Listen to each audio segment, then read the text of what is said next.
جب الف کی شادی سیان کے ساتھ نہیں ہو پاتی تو وہ اندر سے مکمل ٹوٹ جاتی ہے۔ مایوسی اور دکھ کے عالم میں وہ سیدھی اورنگزیب کے پاس جاتی ہے اور بغیر کسی جھجک کے اسے پوچھتی ہے، کیا تم مجھ سے نکاح کرو گے؟ اورنگزیب جو شروع سے ہی یہی چاہتا تھا فوراً خوشی سے ہاں کر دیتا ہے۔ یوں اگلے ہی دن دونوں کا سادہ مگر جلدی میں نکاح ہو جاتا ہے۔ دوسری طرف سیان بے چینی میں گھر پر ٹہل رہا ہوتا ہے اور وہ زکریا کو بلا کر الف کے بارے میں پوچھتا ہے۔ زکریا ہچکچاتے ہوئے سچ بتا دیتا ہے کہ الف نے اورنگزیب سے شادی کر لی ہے۔ یہ سن کر سیان جیسے سن ہو جاتا ہے۔ اسی دوران غازی یوسف آتے ہیں اور طنزیہ لہجے میں کہتے ہیں، یہی تھی تمہاری محبت، اس نے تمہارا انتظار تک نہیں کیا، اب تم یہاں نہیں رہو گے، کل ہی امریکہ چلے جاؤ گے۔ اگلے دن سیان کے لیے ٹکٹ بک ہو جاتی ہے، لیکن کہانی یہاں پلٹتی ہے۔ لالا کو اپنے لوگوں سے خبر ملتی ہے کہ سیان نے الف کو دھوکہ دیا ہے اور اب ملک چھوڑ کر جا رہا ہے۔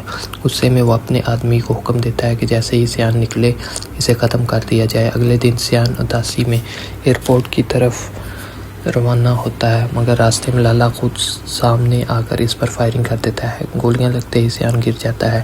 زکریا جان پر کھیل کر اسے اسپتال لے جاتا ہے اور فوراً غازی یوسف کو اطلاع دیتا ہے۔ ڈاکٹر بتاتے ہیں کہ گولی سر میں لگی ہے اور سیان کوما میں جا چکا ہے۔ جب الف کو یہ خبر ملتی ہے تو وہ بھاگتی ہوئی اسپتال پہنچتی ہے اور ICU میں جا کر سیان کا ہاتھ تھام لیتی ہے۔ آنکھوں میں آنسو لیے وہ اسے پکارتی ہے، مگر تبھی غازی یوسف آ کر اسے سختی سے باہر نکال دیتے ہیں اور الزام لگاتے ہیں کہ یہ سب اسی کی وجہ سے ہوا۔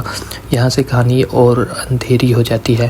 غازی یوسف زکریا کو خفیہ حکم دیتے ہیں کہ الف کا ایک حادثہ کروایا جائے اور واقعی کچھ ہی دیر بعد الف ایک خوفناک ایکسیڈنٹ میں جان سے ہاتھ دھو بیٹھتی ہے۔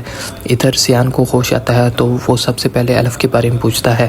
زکریا اسے سچ بتا دیتا ہے کہ وہ اب اس دنیا میں نہیں رہی۔ یہ صدمہ اتنا شدید ہوتا ہے کہ سیان اپنی یادداشت کھو بیٹھتا ہے۔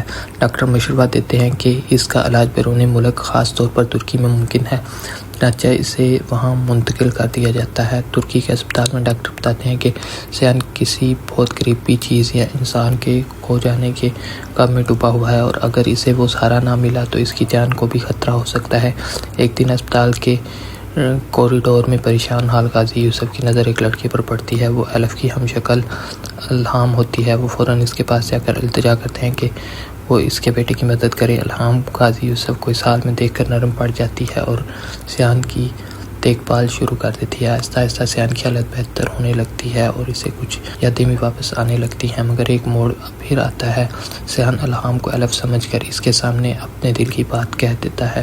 اب کہانی ایک بڑے سوال پر آ کر رکتی ہے کہ الہام سچ جاننے کے بعد بھی سیان کا ساتھ دے گی، اور جب سیان کو یہ حقیقت معلوم ہوگی الف کی موت کے پیچھے اس کے اپنے باپ کا ہاتھ تھا تو کیا وہ انصاف کرے گا یا رشتہ